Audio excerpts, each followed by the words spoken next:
Pues muy bien, para continuar, me es muy grato presentar nuestra siguiente actividad, la cual es un conversatorio que busca brindar herramientas a tutores y orientadores para el acompañamiento de los estudiantes a fin de disminuir el desarrollo de trastornos mentales, así como implementar factores de protección desde el entorno familiar y escolar.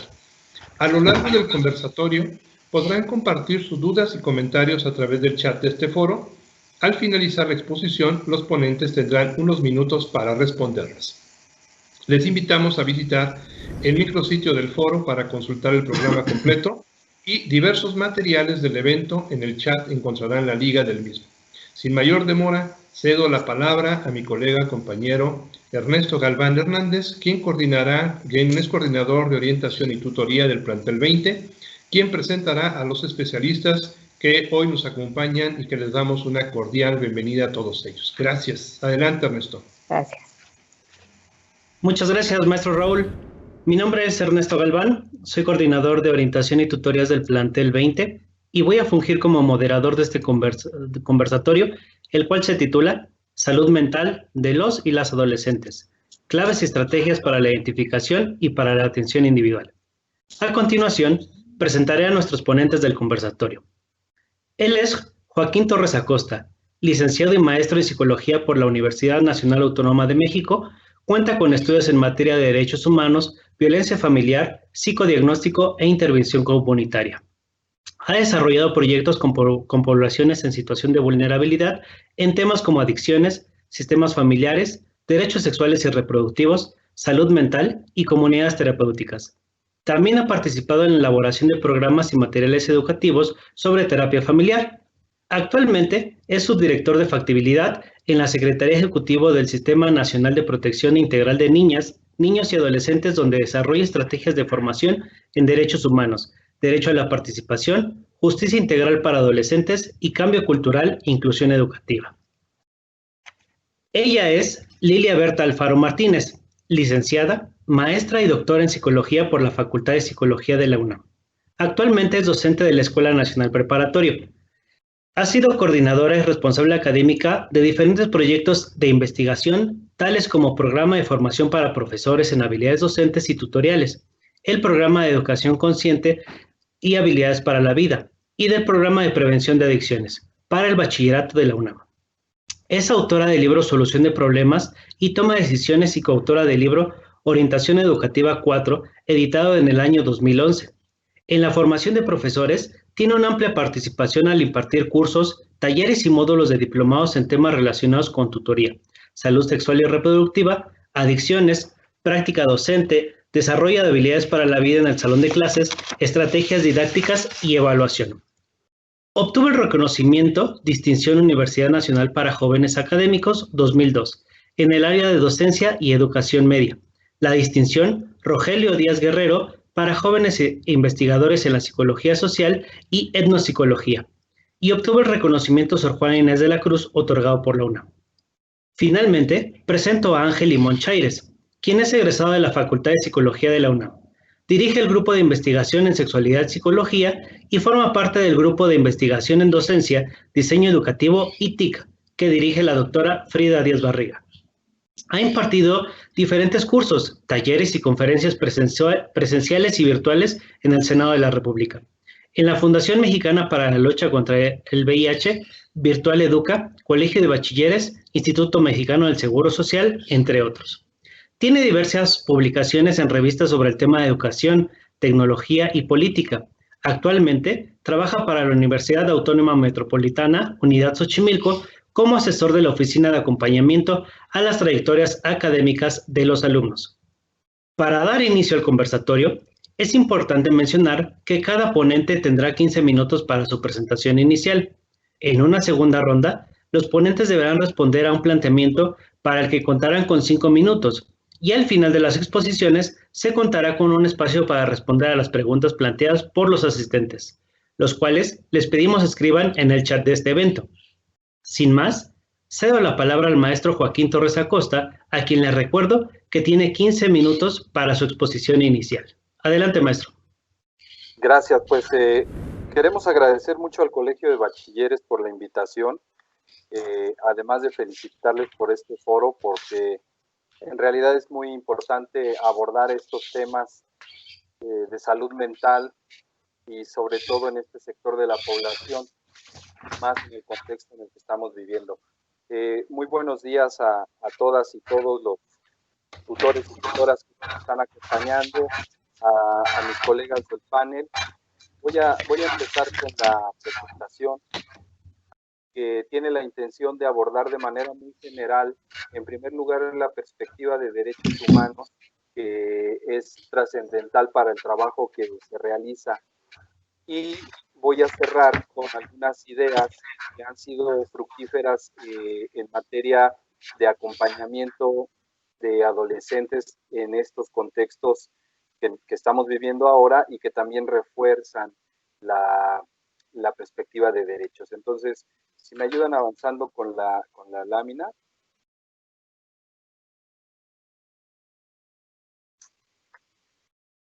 Gracias. Aquí hay un recordatorio muy general de cómo ha ido evolucionando la perspectiva de mirar a niñas, niños y adolescentes. Ustedes sabrán perfectamente que desde 1989 se ratificó la Convención de Derechos del Niño. Eso implicó que empezáramos a dejar de ver a este sector de la población como objetos de protección y pasar a verlos y a vincularnos con ellas y ellos como sujetos de derechos, lo cual implica que debemos garantizar sus derechos, no les damos los derechos, no somos las personas adultas quienes otorgamos estos derechos, sino nos convertimos en una figura garante, facilitamos que vivan sus derechos. A pesar de que estamos por cumplir 30 años justo en estos días, 30 años de la ratificación de esta convención, pues es hasta 2015 cuando en nuestro país se crea la Ley General de Derechos de Niños, Niños y Adolescentes, lo cual obviamente enmarca a cualquier función pública en esta obligatoriedad de conducirnos en el marco de derechos.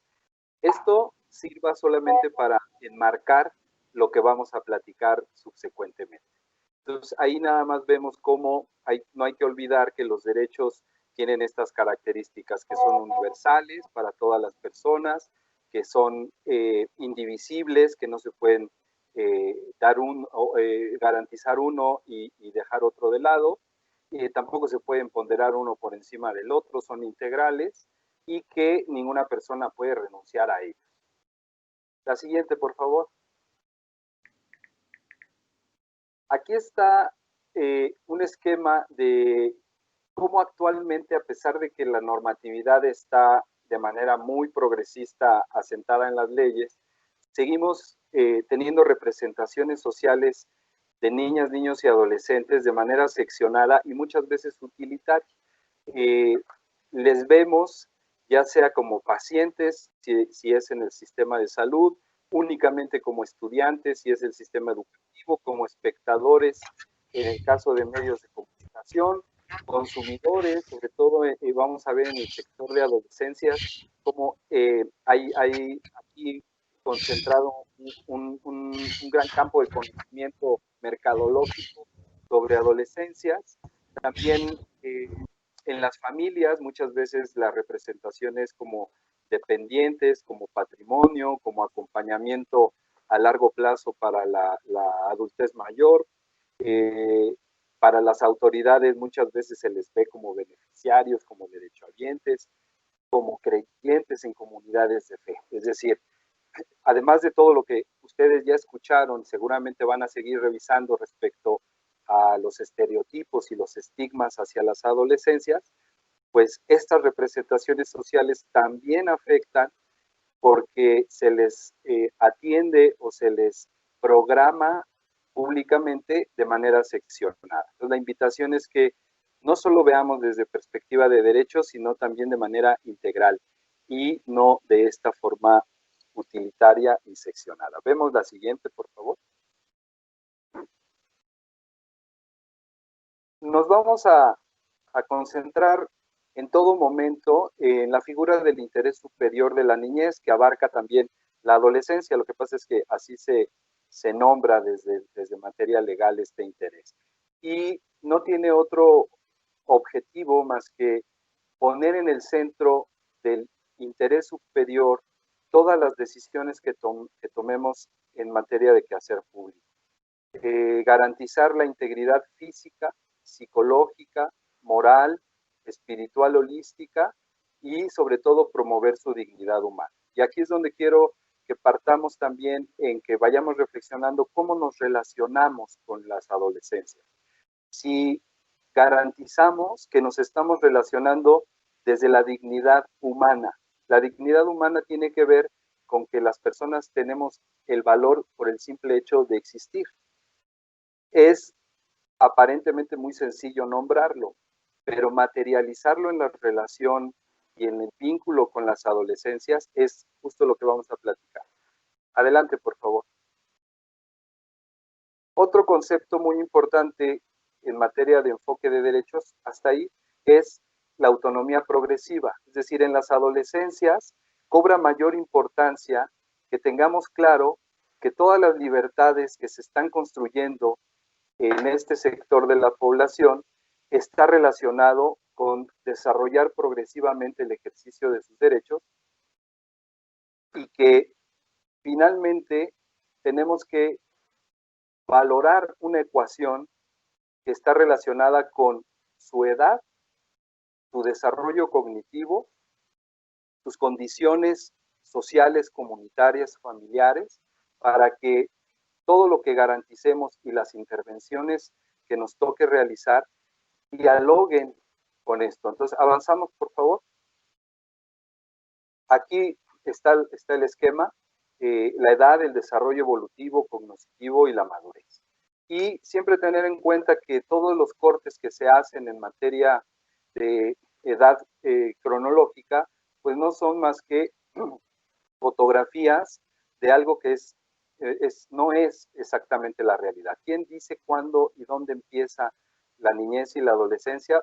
Según las fuentes va a variar, pero siempre tenemos que tener en claro que esto es transitorio y que incluso se va relacionando con la juventud. Entonces, tengamos claro para la ley qué es un niño, una niña, quién es un adolescente, pero en materia de desarrollo esto es sumamente relativo. Vemos la siguiente. Bueno, es importante que tengamos en cuenta algo que les vamos a dejar en los materiales de apoyo, que una de las revelaciones más recientes tiene que ver con los avances del cerebro adolescente. No me voy a detener aquí porque es un poco profundo para materia de tiempo que tenemos, pero sí debemos tomar en cuenta de que hay muchas revelaciones que nos dicen que si partimos de la comprensión de estos avances neurológicos, vamos a tener una claridad mayor de cómo relacionarnos, cómo programar actividades con las y los adolescentes. Básicamente les diré, hay una montaña rusa en el cerebro adolescente y esto implica tener una información muy precisa si nos vamos a relacionar con ellas y ellos. Les invito a que revisen ese material que adjunto para ustedes. La siguiente, por favor. Una más. Bueno, vamos a entrar concretamente a qué nos ayuda. Hay mitos adultocentristas. La mirada adultocéntrica es pensar que yo sé lo que quieren y lo que necesitan las adolescencias y que la referencia siempre para relacionarme con ellas y ellos soy yo. Esta es una mirada adultocéntrica. ¿Cuáles son esos mitos? Pensar que las y los adolescentes son el futuro del país y no el presente y no lo que está ocurriendo en este momento con ellas y ellos. Pensar todavía de que la palabra adolescente viene de que adolecen. Esto lo vamos a escuchar recurrentemente. Si revisamos la etimología, es básicamente la persona que está creciendo, que incluso comparte raíz etimológica con adulto, que aparentemente etimológicamente dice el que ya creció, lo cual tampoco refleja la realidad. Otra es de que las adolescencias nos ponen a prueba. También es un mito. Se están poniendo a prueba en su desarrollo ellas y ellos. Las y los adultos sabemos lo que necesitan y es mejor para ellas y ellos. Todo tiempo pasado fue mejor. También ese es otra de los mitos adultocéntricos que colocan barreras relacionales. Ya no hay valores, es decir, los valores van modificándose. Los valores se construyen de acuerdo a cada persona y a cada contexto comunitario, social, familiar. Pero decir que ya no hay valores porque no coinciden con los míos es otro de los grandes mitos. Está bien hablar de sus derechos, pero se olvidan sus obligaciones. Las obligaciones, cuando se trata de menores de edad legalmente, son del Estado, o sea, de nosotros, de todas las instituciones y personas que conformamos el Estado. Otra cosa es educar en derechos.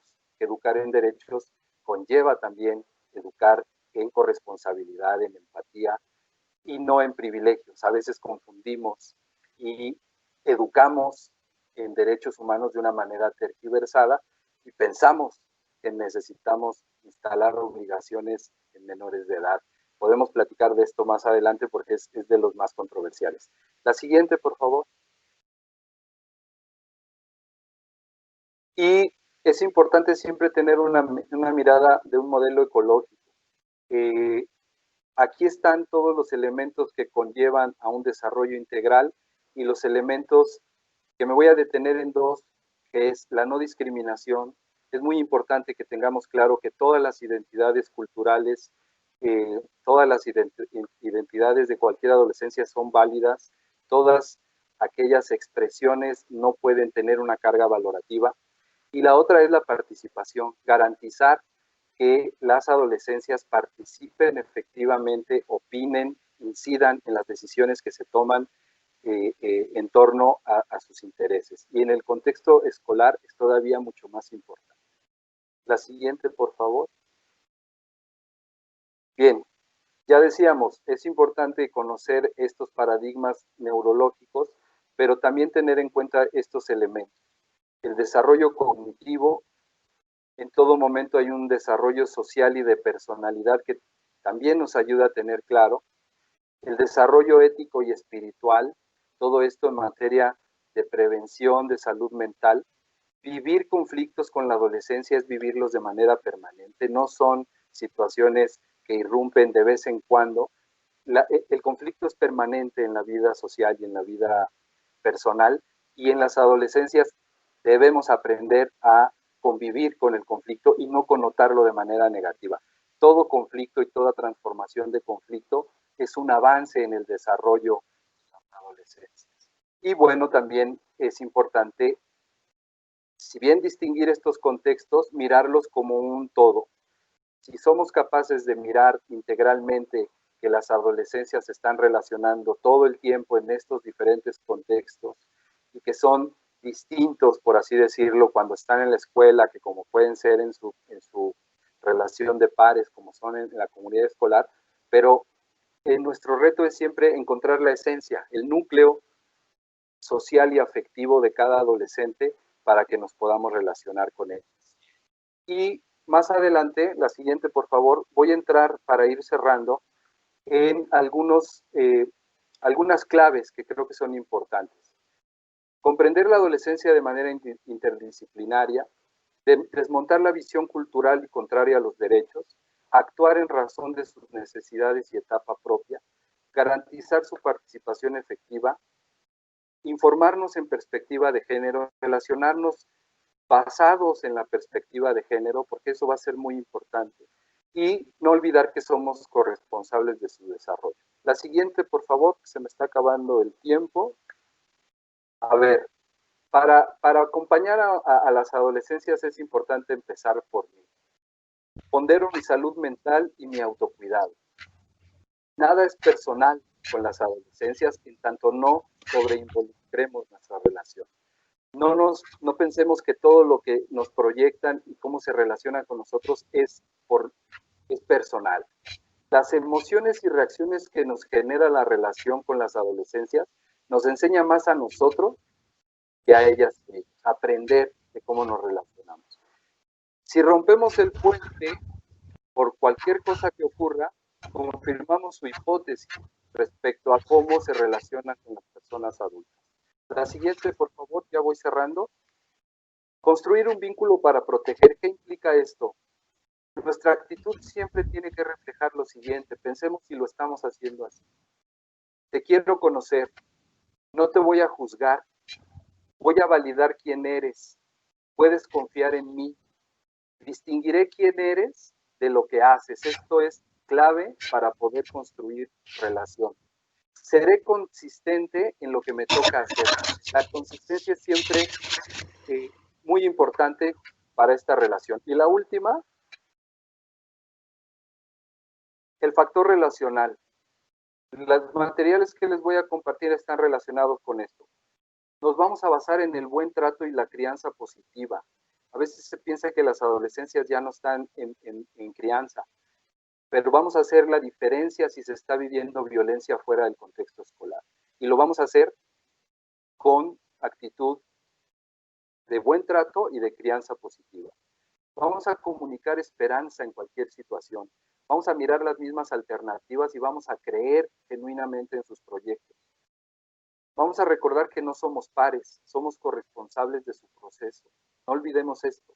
Relacionarnos empáticamente no implica forzosamente querer ser pares de las y los adolescentes. Tenemos cosas en común, reconocerlo, también vivimos crisis, también tenemos emociones y también estamos en crecimiento como personas adultas, y eso podemos compartirlo si vamos teniendo esta base anterior que yo he desarrollado. Y finalmente, y dejo lo demás para no abusar del tiempo, recordar que somos también aprendices de ellas y ellos. No nos pongamos en una posición vertical con ellas y ellos, sino también en modo de aprendices. Lo dejo aquí para seguir en el diálogo y dejar tiempo a mis colegas. Gracias.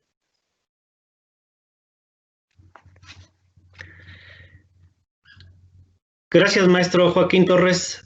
Sin duda, esta parte nos deja una grata visión de mirar a los adolescentes como un grupo vulnerable, pero no con la finalidad de hacerlos víctimas, sino para generar esta conciencia de que tenemos que acompañarlos e irlos formando integralmente. Ahora bien, cedo la palabra a la doctora Liliaberta Alfaro Martínez, a quien le recuerdo que tiene 15 minutos para su exposición. Adelante, doctora. Pues les voy haciendo una pequeña introducción, ¿no? Para poder estar a tiempo. Bueno, precisamente yo les voy a hablar sobre aquellas herramientas que como tutores, como orientadores e inclusive como profesores nos permiten regular las emociones. Es una visión vinculada a lo que sería una psicología contemplativa, en la cual lo importante es hacer una introspección de lo que nos está pasando a nosotros para poder manejar todos estos aspectos que en esta estrés, ansiedad, etcétera, que en esta situación que estamos viviendo, pues es muy compleja, sobre todo para nuestros estudiantes, para los adolescentes, por la etapa en la que están viviendo. Les puedo yo comentar que este trabajo que hemos estado haciendo ya tiene pues mucho tiempo, ya tiene aproximadamente unos 10 años, y les puedo también comentar que ya aplicado a los adolescentes nos ha resultado muy beneficioso en el sentido de que los mismos chicos empiezan a ser más conscientes de sus actos, empiezan a ser más conscientes de sus comportamientos y de las consecuencias que de estos tienen.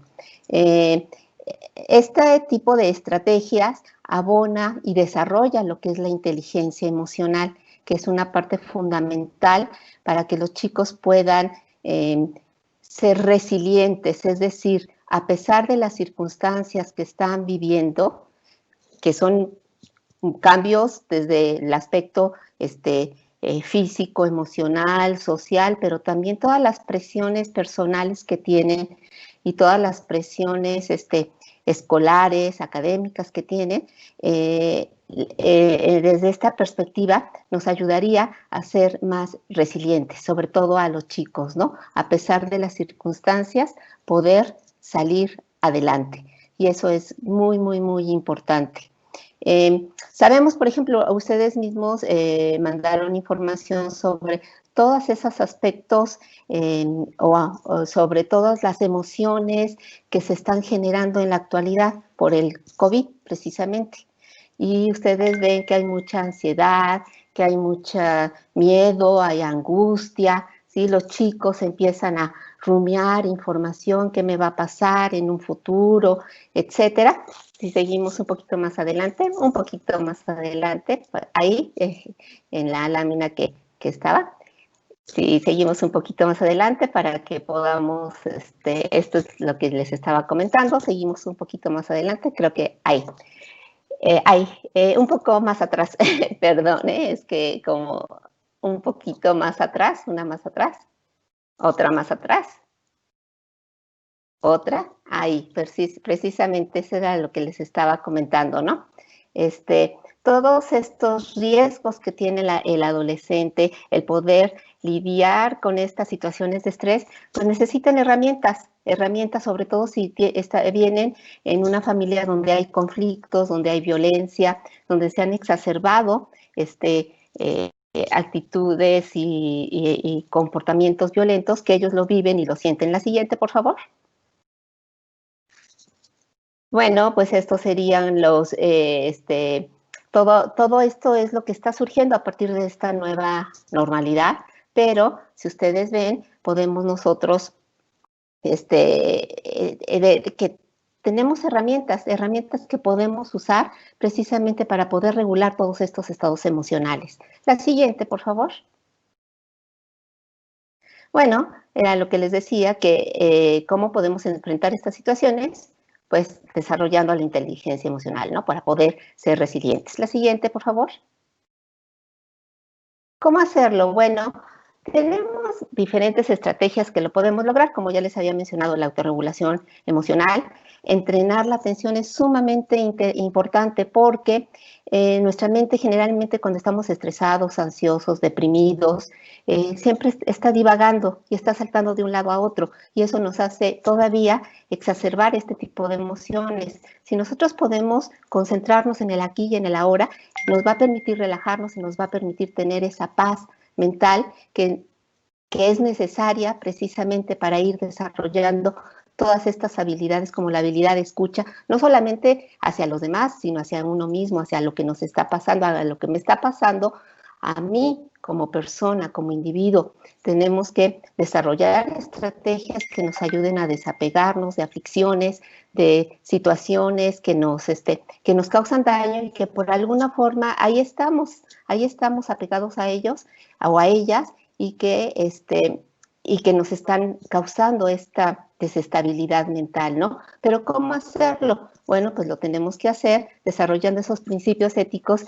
que yo creo que es sumamente importante tomar conciencia y cómo los chicos a partir de ellos pueden regular estas emociones, ¿no? Como el respeto, la compasión, la solidaridad, altruismo, la humildad y sobre todo esta conciencia reflexiva que ya les he venido hablando. La siguiente, por favor. Bueno, ¿cómo se hace? Pues a través de la atención plena. La atención plena es una herramienta que se ha utilizado desde hace más de 2500 años, viene de la psicología budista y es una técnica de meditación y de respiración y es precisamente estar presente o poner atención a los aspectos relevantes de la vida de una manera no crítica. ¿Qué nos permite? Pues nos permite tener una atención concentrada, sostenida y dirigida a un foco de atención. Algo fundamental para nuestros chicos, ¿no? Que tienen tantos distractores. Pero que esos distractores a su vez producen sufrimiento. Entonces, ¿qué va a hacer esta estrategia? Reducir el sufrimiento y aumentar el bienestar. ¿Con qué? Pues con el cultivo de esa base ética que ya les había mencionado, ¿no? Todos estos principios éticos como el cultivo de la compasión. La siguiente, por favor. Bueno, les quiero dar algunas estrategias para que ustedes vean cómo se aplica estas técnicas.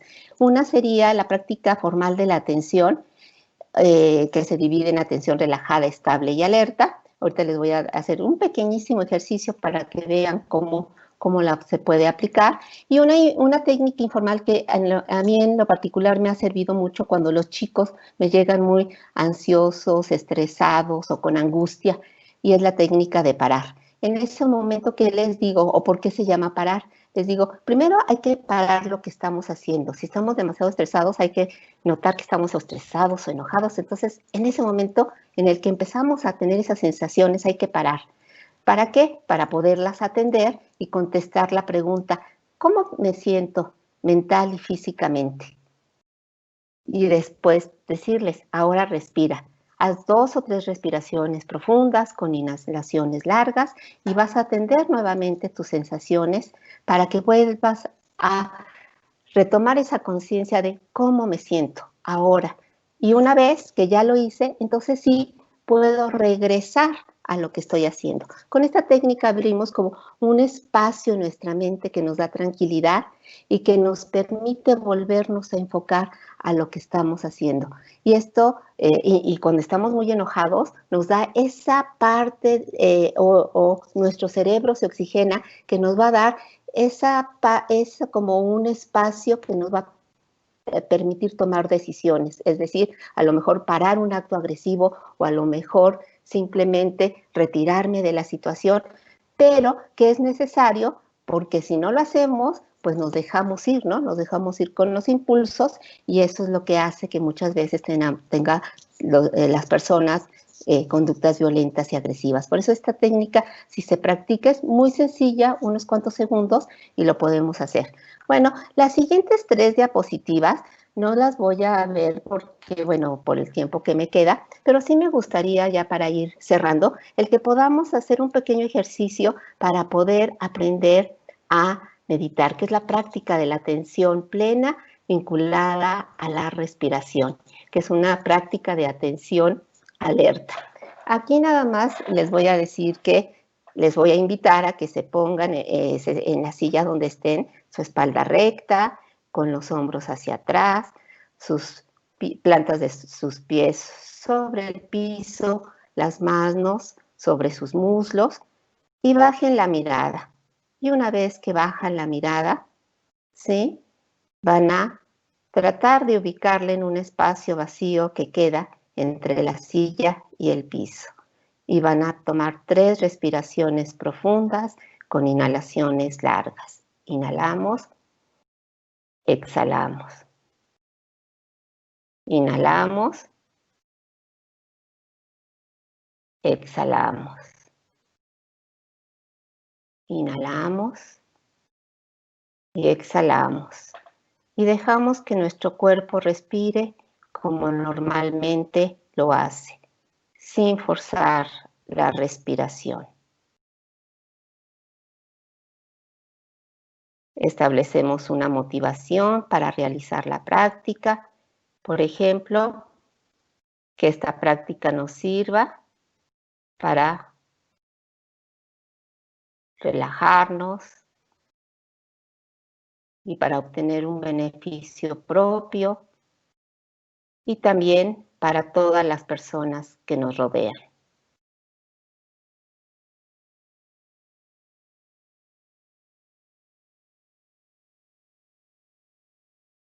Y ahora llevamos toda nuestra atención a las fosas nasales, a nuestra inhalación y exhalación. Inhalamos,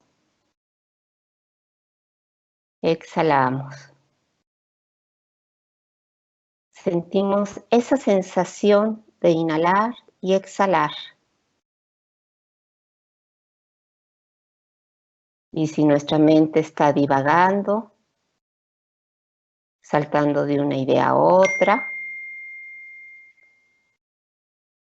simplemente nos enfocamos en la respiración y sin enjuiciarnos, dejamos ir todas esas ideas e imágenes, sonidos. No importan las veces que sea necesario. En cuanto nos demos cuenta, regresamos a nuestra inhalación y exhalación.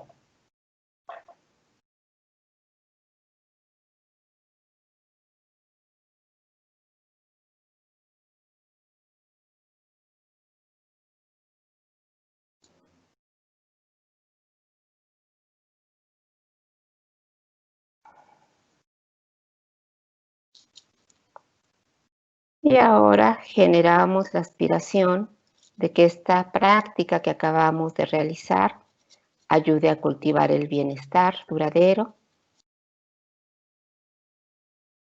y se extienda ese bienestar a todas las personas que nos rodean y seres sintientes a través de la compasión, altruismo y bondad.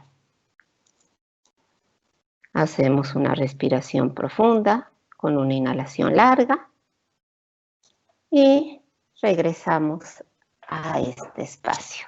Bueno, es una práctica sencilla. Con esto voy a terminar diciéndoles que son prácticas que podemos utilizar y que son muy sencillas para que los chicos puedan controlar ese estrés y ansiedad que se está presentando actualmente. Muchas gracias.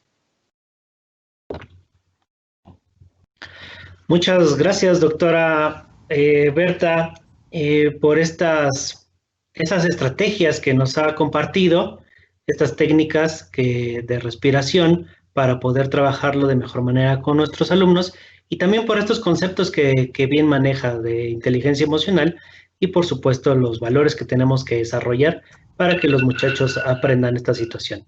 Sin más, cedo la palabra al licenciado Ángel Limón Chaires, que le recuerdo que también cuenta con 15 minutos para su participación. Adelante, licenciado. Hola, ¿qué tal? ¿Sí me escuchan? Sí. Pues es un placer nuevamente estar con ustedes. Vamos a hablar del proceso salud-enfermedad con los adolescentes, con nuestros alumnos. Déjenme decirles que en la UAM estoy trabajando ahorita en el área de tutoría. La área de tutoría, pues ya hoy sé y reconozco cuáles son las grandes necesidades que tienen esas áreas y también el trabajo que tienen los tutores a partir de que también son maestros, ¿no? Entonces sí es un gran trabajo que uno tiene enfrente con los alumnos, sobre todo por la personalidad que se van desarrollando nuestros alumnos y la familia que traen desde atrás, ¿no? Vamos a hablar un poco sobre el modelo biopsicosocial, que hoy nos damos cuenta con el confinamiento, pues que lo social tiene que ver también mucho con el generar enfermedades, patologías con todas las personas, pero nuestros adolescentes se enfrentan a otra realidad, en el que están creciendo, en el que están buscando una identidad, en el que están buscando su personalidad, y entonces se les ve más complicadas las situaciones hoy en día. Debemos de identificar, al menos como tutores, orientadores, cuando tengamos la oportunidad de estar frente al grupo o socializando con los alumnos, patrones de conducta. Creo que los patrones de conducta nos van a dar una línea de trabajo de reconocer cómo son nuestros alumnos y a partir de ahí identificar si alguno de nuestros alumnos está cambiando en alguna situación y eso nos va a dar como la alerta de acercarnos a él a platicar para saber qué situación tiene, sobre todo para que no lleguemos a un punto de crisis, o tengamos que hacer nosotros como tutores intervención en crisis, ¿sí? Es necesario que los tutores se capaciten, los orientadores en intervención en crisis, porque en cualquier momento nuestros alumnos regresando de la normalidad, que esperemos ya sea muy pronto, pues vamos a ver detonantes de estas situaciones que traen desde casa, ¿sí? Sobre todo porque ahora los problemas socioemocionales agudizaron. simplemente se agudizaron porque ya estaban ahí, o sea, la violencia familiar ya existía, ¿sí? Va a haber un duelo, a lo mejor muchos de nuestros alumnos van a tener duelo que van a tener que trabajar y es una cosa importante que hay que observar dentro de los salones de clase, ¿no?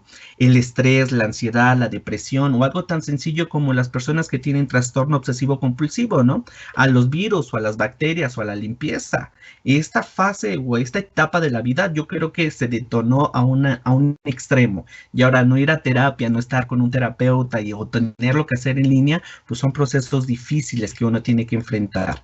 Entonces sí vamos a observar conductas de nuestros alumnos muy agudas, pero para ello nosotros tenemos que estar capacitados en la buena observación de estos patrones de conducta.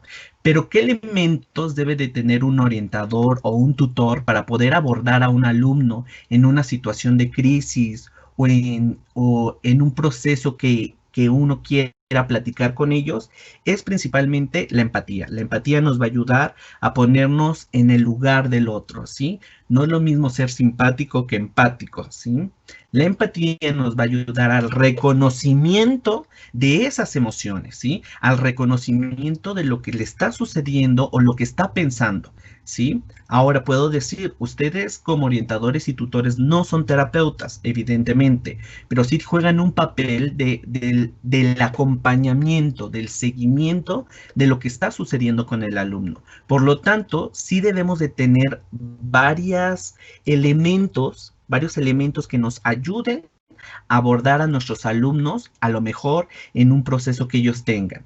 Otro de ellos, la comunicación asertiva. Como tutores, como orientadores, como docentes, debemos de tener una muy buena comunicación asertiva con nuestros alumnos, ¿sí? Vuelvo a repetir y siempre lo repito con los diferentes maestros. El maestro no puede ser el amigo del alumno.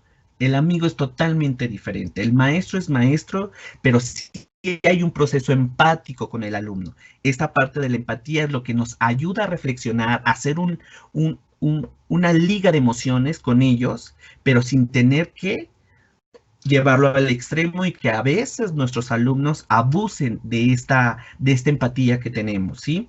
Tenemos que también tener estrategias de solución de conflictos, pero algo también primordial es ser resilientes. Creo que estar enfrente de un alumno y que te cuente los problemas que a lo mejor vivió dentro del confinamiento, pues nos va a pegar, ¿sí? Y yo reconozco mucho uno de mis profesores, que nos daba intervención en crisis y nos decía, bueno, ustedes a lo mejor están haciendo en ese momento como tutores o como orientadores intervención en crisis y se vale llorar, ¿sí? O sea, se vale llorar, de repente los problemas son tan grandes en los alumnos que nos pegan tanto que debemos, ¿no? O sea, imagínense llegar sin estrés y salir más estresados por situaciones familiares o personales de nuestros alumnos, no está bien, ¿no? Imagínense el peso que nos estamos llevando encima. Entonces debemos de encontrar estrategias para crear resiliencia, para poder trabajar con esas emociones y también reconocer pues que los alumnos en este proceso de crecimiento, de lo que les mencionaba, de una búsqueda de la identidad, de que su entorno familiar se ve a veces complicado por la situación de que estamos viviendo ahora sí 24/24 con padres, abuelos, hermanos en casas muy pequeñas, entonces la socialización con ellos se ve complicada. Debemos nosotros como tutores empezar a comprender todo eso, ¿sí? Para cuando lleguemos con los alumnos tengamos ya muy claro la forma en que nosotros vamos a trabajar. La recomendación que yo les doy cuando trabajen con algún alumno que tuvo alguna crisis dentro del salón, que les habla sobre alguna problemática familiar, personal, X situación, deben de llevar una bitácora o al menos un formato en el cual ustedes le den seguimiento y escriban absolutamente todo lo que les mencionó el alumno. ¿Para qué? Para también deslindarnos de responsabilidad por alguna situación ajena a nuestras manos, pero también para tener un apoyo para hacer la canalización oportuna con el psicoterapeuta, ¿sí? Uno debe de reconocer qué situación estás viviendo con el alumno. Les voy a poner un ejemplo de lo complicado y de lo que se observa ahora como tutores. Dentro de la oficina de acompañamiento, yo soy el que le doy el seguimiento a todos los tutores. Si tienen algún conflicto, alguna necesidad, yo los oriento. uno de los maestros de universidad me manda un correo electrónico diciendo que estaba muy preocupado por una situación de uno de sus alumnos, que él observaba dentro de los correos electrónicos que le mandaba, pues que sí estaba viviendo una situación de depresión, sobre todo por un duelo. El alumno le mencionaba que había fallecido 2 de sus familiares por COVID. Imagínense, ¿no? Dos familiares fallecieron por COVID. Entonces que estaba muy triste y que por eso no podía entregar sus trabajos finales. El maestro me pedía un consejo psicopedagógico de cómo abordar esta situación del duelo con el alumno que está enfrentando una situación difícil.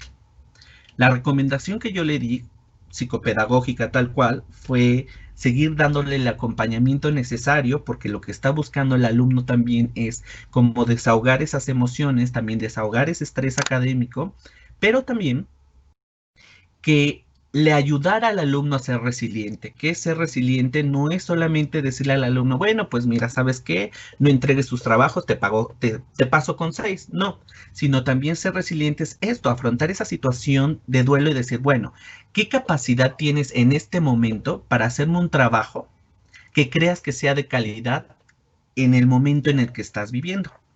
El maestro me agradeció mucho, me dijo muchísimas gracias por la recomendación, jamás lo había pensado. Pero 2 días después me vuelve a mandar otro correo diciendo, pues, ¿qué crees? Que el alumno me estaba mintiendo.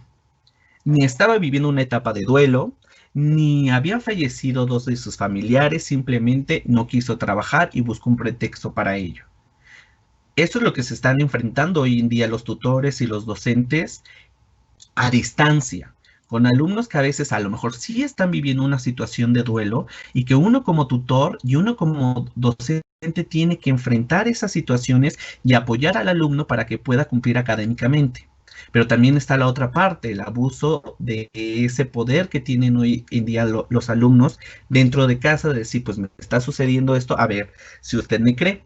Pero la fortuna del maestro es que pudo preguntar a sus compañeros y sus compañeros sabían toda la historia de su vida y pues no era así. Entonces, estas situaciones, este ejemplo que yo les menciono es lo que ustedes van a estar viviendo hoy en día. Pero también es una responsabilidad de nosotros intentar apoyar a nuestro alumno con lo que uno pueda, ¿sí? No es tampoco un trabajo de sacrificio, no. Y ahora también no todo docente puede ser tutor, es cierto. O sea, debemos de reconocernos qué tipo de docentes somos. Como muy bien lo decía la doctora Lilia, hay que reconocernos, hay que saber quiénes somos, cuáles son nuestras estrategias, cuál es nuestra personalidad. Y si esa personalidad nos permite trabajar con alumnos en partes emocionales, no tanto académicas, ¿sí? Algo que sí nuestros adolescentes están viviendo es una búsqueda de la identidad y una experimentación, pero una experimentación sin responsabilidad.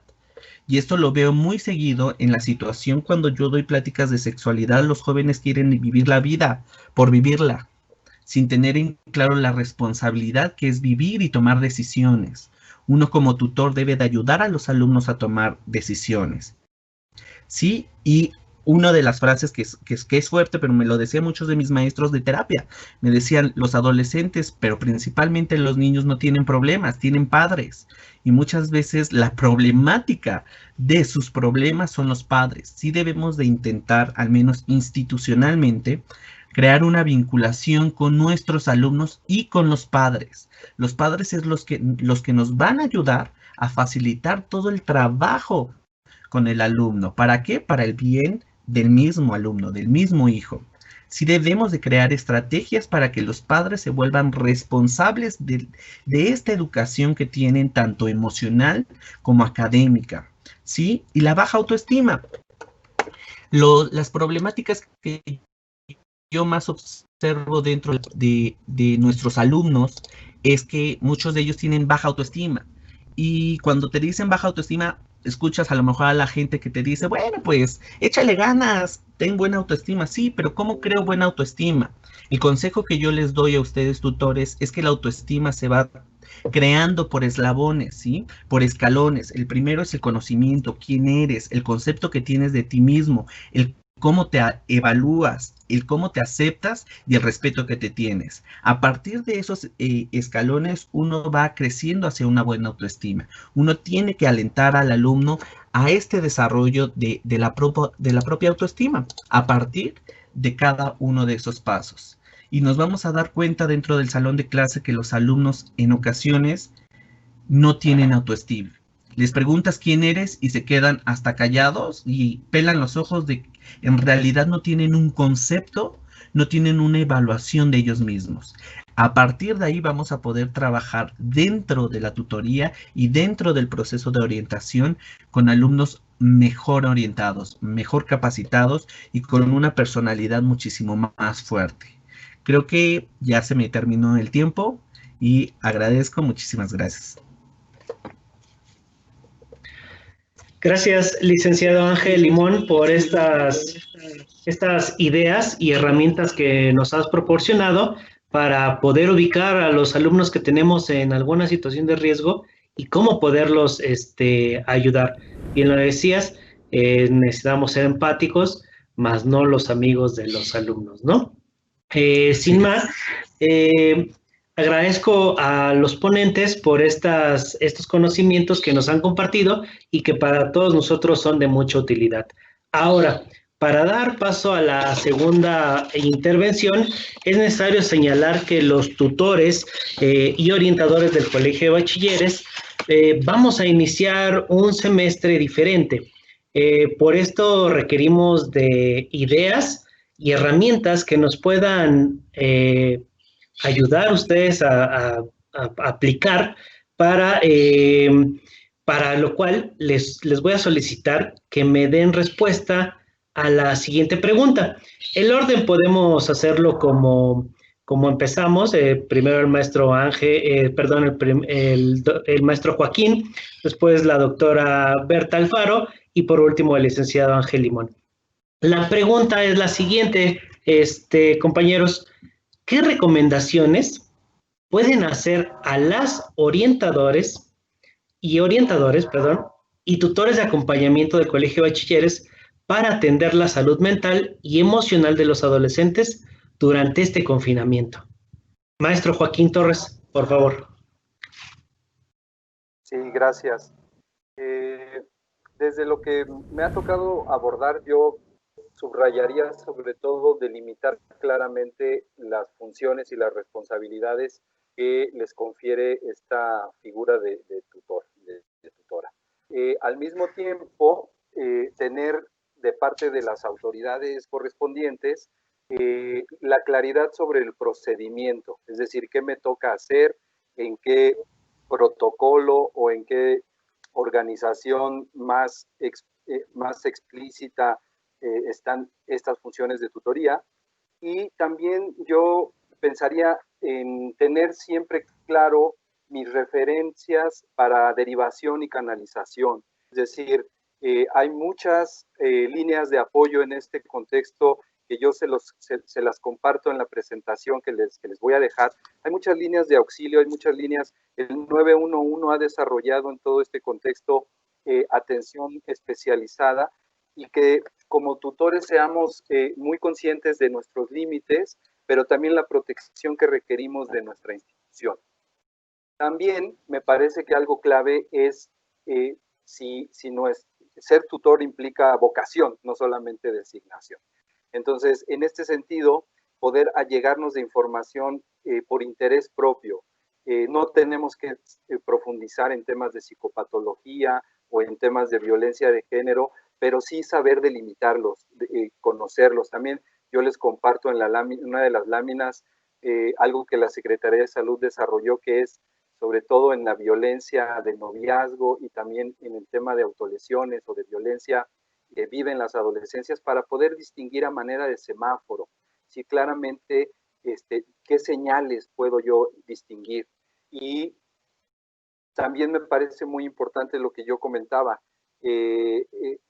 permitir garantizar la participación efectiva, es decir, volver protagonistas y agentes de cambio a las adolescencias, transmitirles la idea de que está en sus alternativas, sus ideas de solución, y esas encauzarlas, canalizarlas. No pensar que vamos a cargar con toda la responsabilidad de la salud mental, pero sí somos un ente muy claro de prender un foco, de dar una palabra que pueda hacer una gran diferencia, siempre y cuando estemos bien construidas como tutores.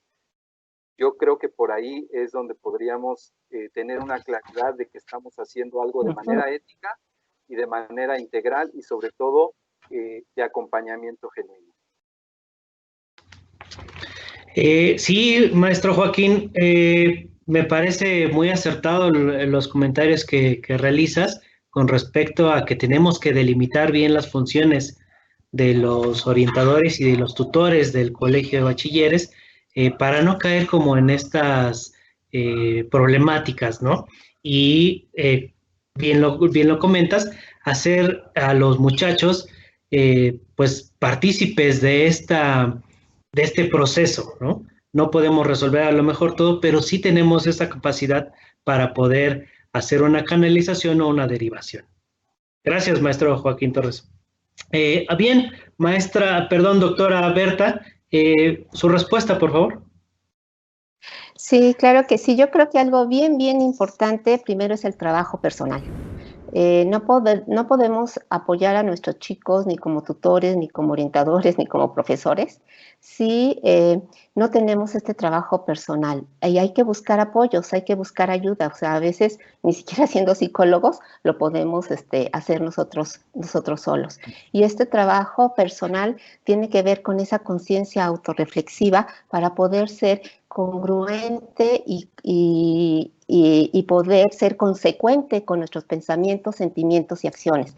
Si queremos que nuestros alumnos o nuestros tutorados no se estresen, pues los primeros que tenemos que estar relajados somos pues nosotros. Si queremos que nuestros alumnos sean responsables, pues entonces nosotros tenemos que ser responsables. Igual en la honestidad que se mencionaba anteriormente. O sea, yo creo que nosotros somos el ejemplo, y el ejemplo, eso es lo que nos va a dar el principio que vamos a mostrar para que los chicos también lo puedan hacer, ¿no?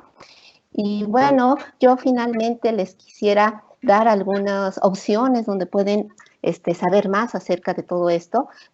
Tenemos una página que se llama www.habilidadesparaadolescentes.com. Ahí ustedes pueden encontrar en los diferentes proyectos que hemos tenido información. Tenemos una antología muy completa con artículos muy recientes sobre estrategias socioemocionales, estrategias cognitivas, estrategias vinculadas al mindfulness o atención plena.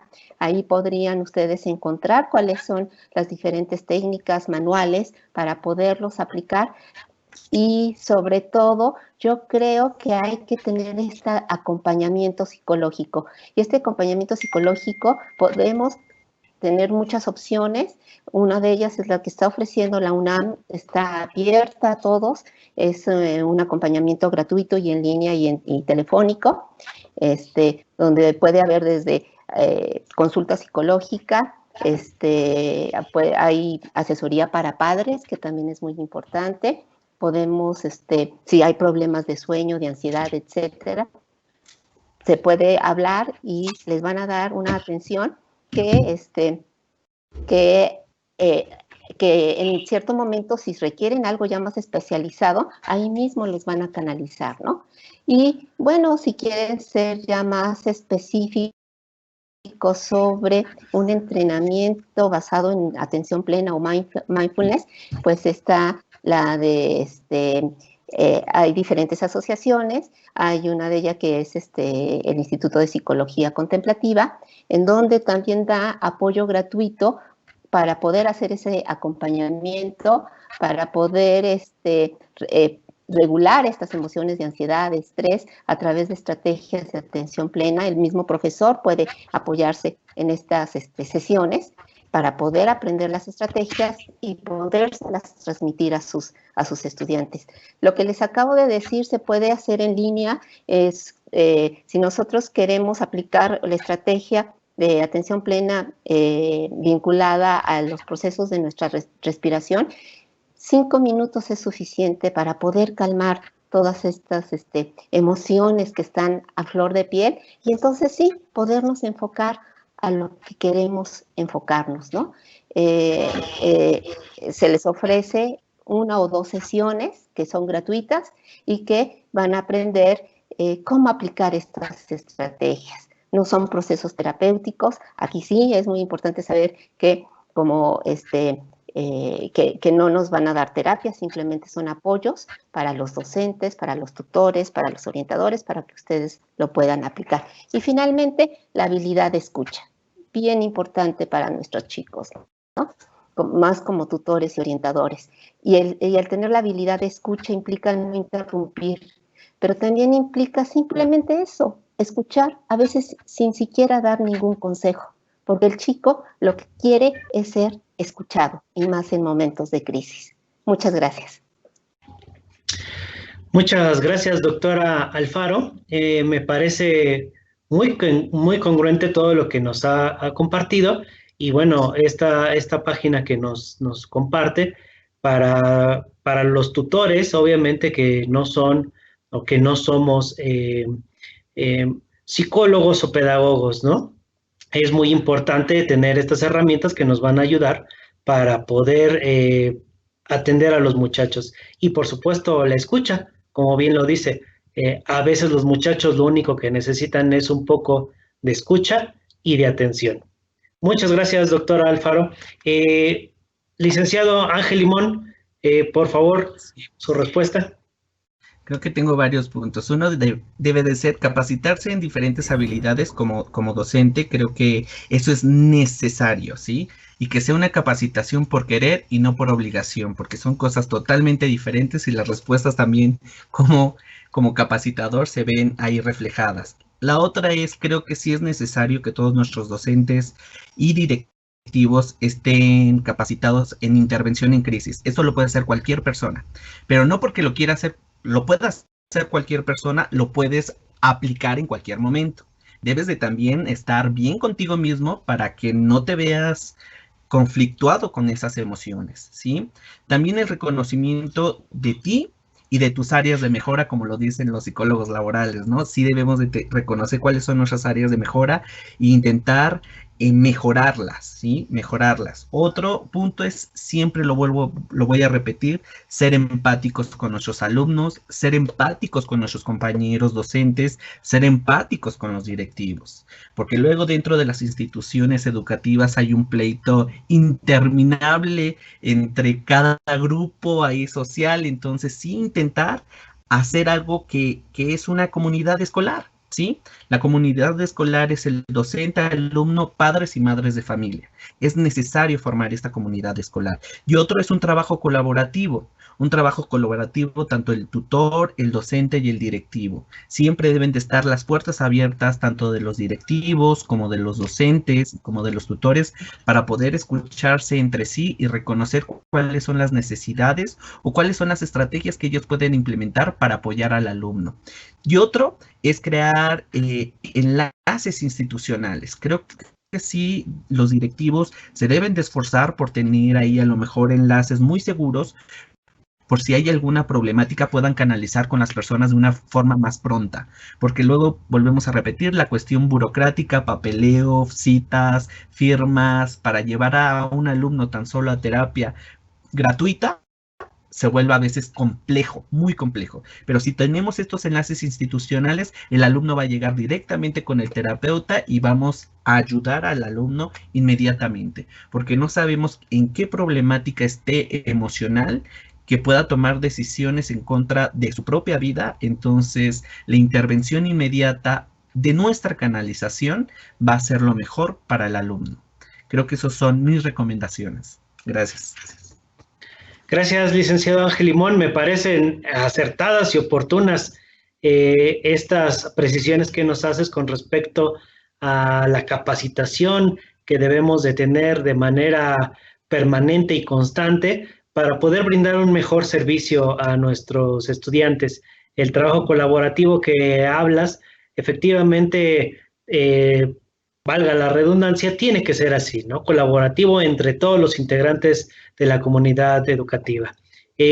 Bien, pues vamos a pasar a la siguiente parte de este conversatorio y ya tenemos listas algunas preguntas que nos han hecho llegar a través del chat y van en este orden. Primeramente, la pregunta es para el maestro Joaquín y dice así: ¿cuáles son los elementos que los docentes deben considerar para contribuir al cuidado de la salud mental de sus alumnos y desde el enfoque de los derechos humanos?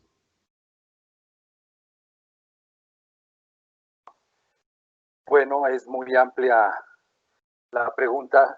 Sí me parece que lo primero es, como ya se ha comentado reiteradamente, tener unas bases conceptuales bien claras. También me parece que es importante alcanzar un equilibrio entre lo que es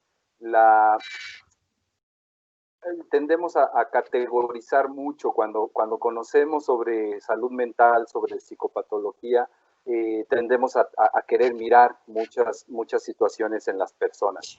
Entonces, ahí sí tener mucho cuidado y poder equilibrar lo que ya se ha comentado ampliamente aquí por mis colegas, también el hecho de poder detectar alertas sin etiquetar, sin poner nombres patológicos a lo que estamos viendo, sino ser muy descriptivos en ello y poder inmediatamente remitir.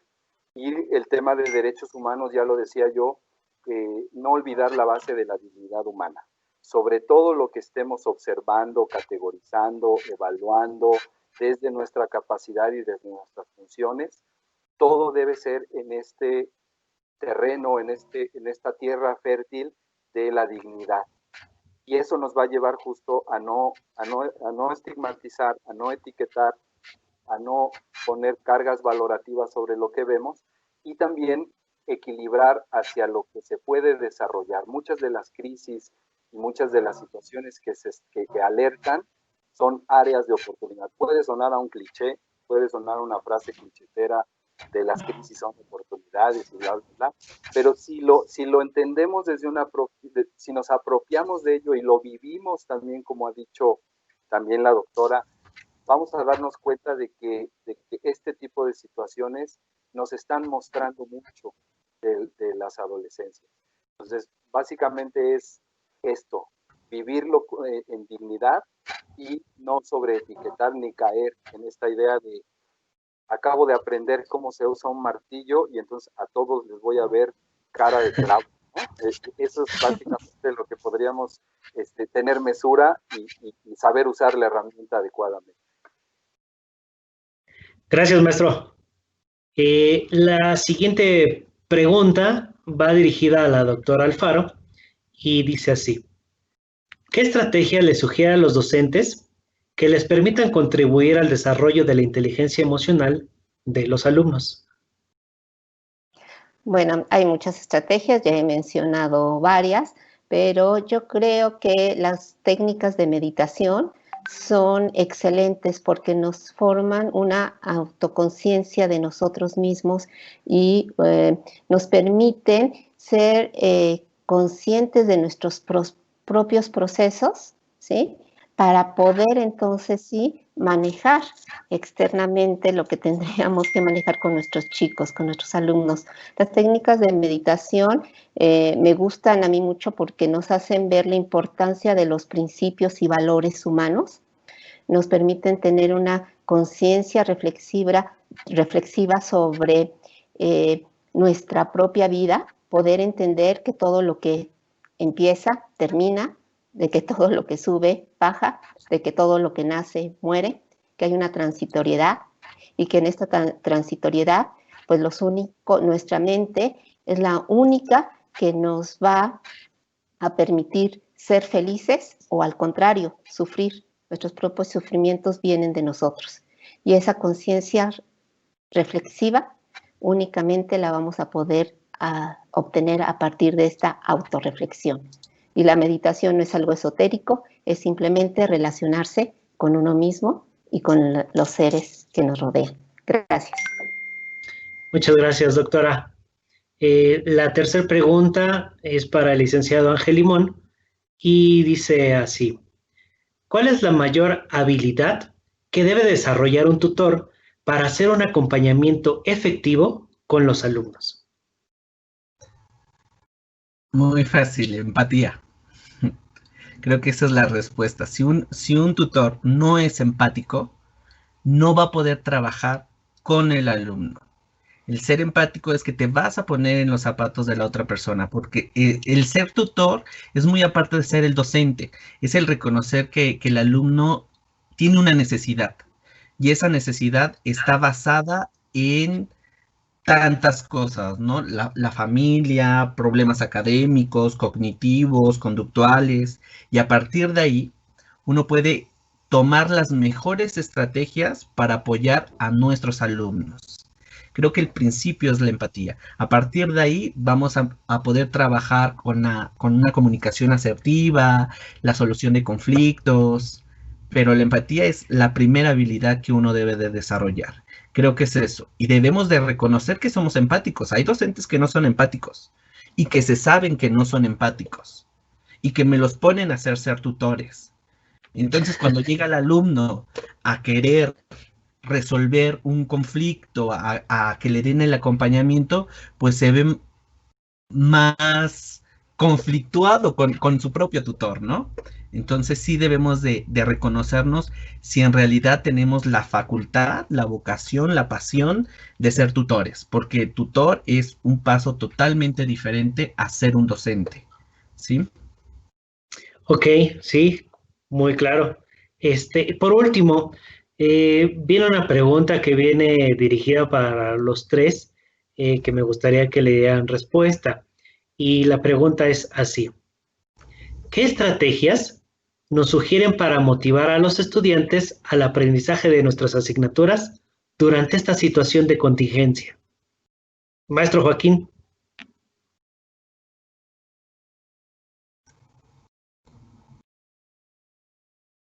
Tiene apagado su micrófono. Perdón, ahora sí. Y Ahora decía, sí. la respuesta está en también lo que nos hemos dicho a nosotros mismos en este contexto. Lo que hemos podido o no todavía compartir con ellas y ellos de lo que estamos viviendo. Esta transparencia de mostrarnos también vulnerables y acompañando esta situación es lo primero. Hemos sido también claros con ellas y es de decirles, yo también tengo incertidumbre, yo también he vivido esta situación. Esa es una. Y la otra me parece esta idea muy de crecimiento que es, todo pasa. Esta situación también va a pasar. Y la tercera me parece muy importante es, no vamos a regresar a como éramos antes. Poder transmitir la idea de que esto nos va a transformar, nos está transformando. Cuando regresemos a lo que tengamos que regresar, no alimentar la idea de que vamos a regresar a lo de antes o a utilizar palabras como la novedad. Y me parece que lo que va a suceder cuando regresemos lo estamos construyendo en este momento. Y tener la claridad de que no lo vamos a ver o los frutos no los vamos a ver en otro momento, sino que los estamos construyendo aquí. Parece que sobre esa base que nos comuniquemos, todo lo que técnicamente vayamos a implementar, que eso ya es las herramientas, los conocimientos, van a ser mucho más sencillo de implementar. Pero si armamos este andamio sobre lo que he comentado, me parece que vamos a tener de parte de quien nos escucha una atención más clara, un puente más claro de comunicación y nos vamos a descubrir mutuamente en lo que vamos a construir. No pensemos que nosotros tenemos las respuestas unilaterales o que tenemos la claridad sobre las cosas. No me dejarán mentir, todas y todos estamos ante la incertidumbre y esa incertidumbre es la que nos permite vislumbrar qué vamos a hacer colectivamente.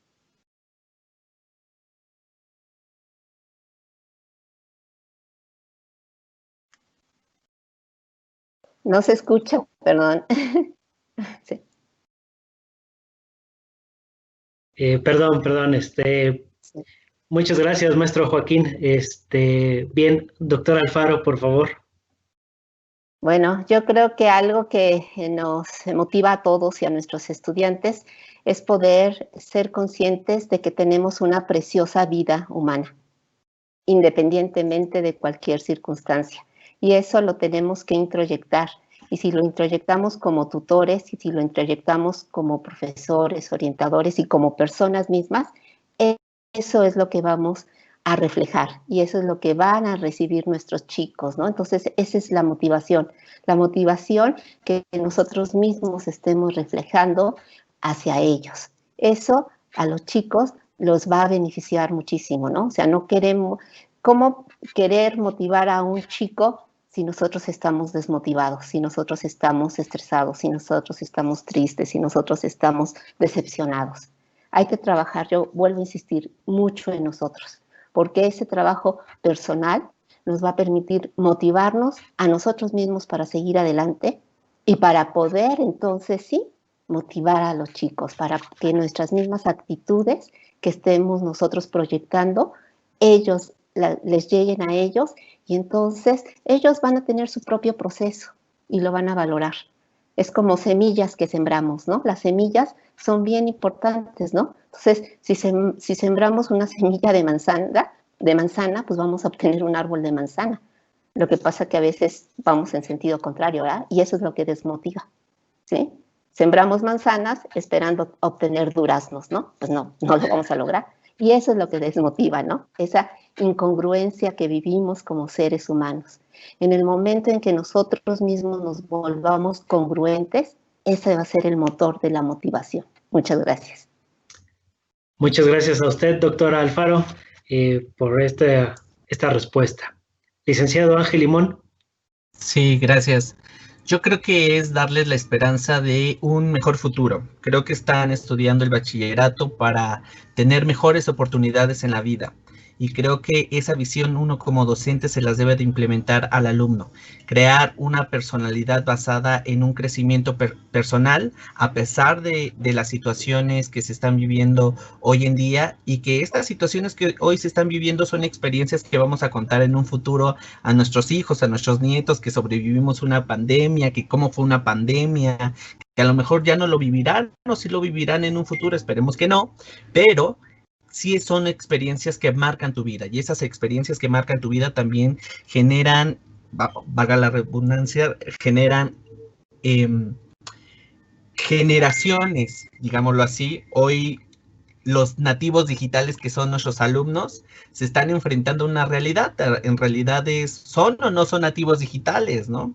Y el vivir esta conexión ahora a distancia es otro paso para aprender, ¿no? No solo los alumnos como jóvenes, sino también los adultos se están enfrentando a otra realidad que van a tener que seguir viviendo y que son experiencias que nos ayudan al crecimiento personal. Yo creo que esas son las mejores recomendaciones que un docente les puede dar a sus alumnos. Sí reconocemos que, pues, diría Cristina Pacheco, aquí nos tocó vivir y hay muchos alumnos que no tienen conexión a internet, que no tienen ni una computadora y que no pueden tomar clases en línea, que es algo totalmente lamentable para el sistema educativo, pero que aquellos que sí tienen la oportunidad de esta conexión, de estas oportunidades, las deben de aprovechar al máximo. Sí, porque a lo mejor es una experiencia que no van a volver a vivir en un futuro, ¿sí? Porque las cosas cambian, la vida cambia, pero hoy su responsabilidad es ser alumnos. Y eso es cumplir con metas. Creo que ese es el mejor consejo y la mejor recomendación que se les puede dar a nuestros alumnos hoy en día. Gracias. No, gracias a usted, licenciado Ángel. Pues sin duda una plática muy amena, conociendo los diferentes puntos de vista de los ponentes, que sin duda nos dejan pues más ávidos de querer conocer mucho más de lo que realiza cada uno de ustedes desde la trinchera en la que están. Por eso es importante tener este tipo de foros, de este conversatorio que ahorita estamos teniendo, justamente para conocer y no adentrarnos solamente en nosotros mismos, ¿no? Vemos que también nosotros tenemos esa esa posibilidad de transformar el rumbo de nuestros alumnos para un mejor futuro en ellos. Bien lo decían, es importante manejarnos con los alumnos siempre con la dignidad, ¿no? Establecer estrategias para poder desarrollar en ellos su educación integral a través de muchas actividades que tenemos que realizar. No solamente está la parte académica, ¿no? Lo manejábamos también, esta parte emocional. Y que esta es la que ahorita, una vez que podamos reincorporarnos ya de manera presencial a nuestros planteles, a nuestros salones, con nuestros alumnos, pues ahí saldrá todo esto a flor de piel. Maestros, licenciados, doctora, les agradezco mucho esta parte tan enriquecedora que nos han dado el día de hoy y les agradezco profundamente todo este conocimiento que nos han compartido. Muchas gracias y aquí seguimos. Cedo ahora la palabra nuevamente al maestro Raúl Zamudio, quien tiene un mensaje muy importante para todos ustedes. Gracias nuevamente.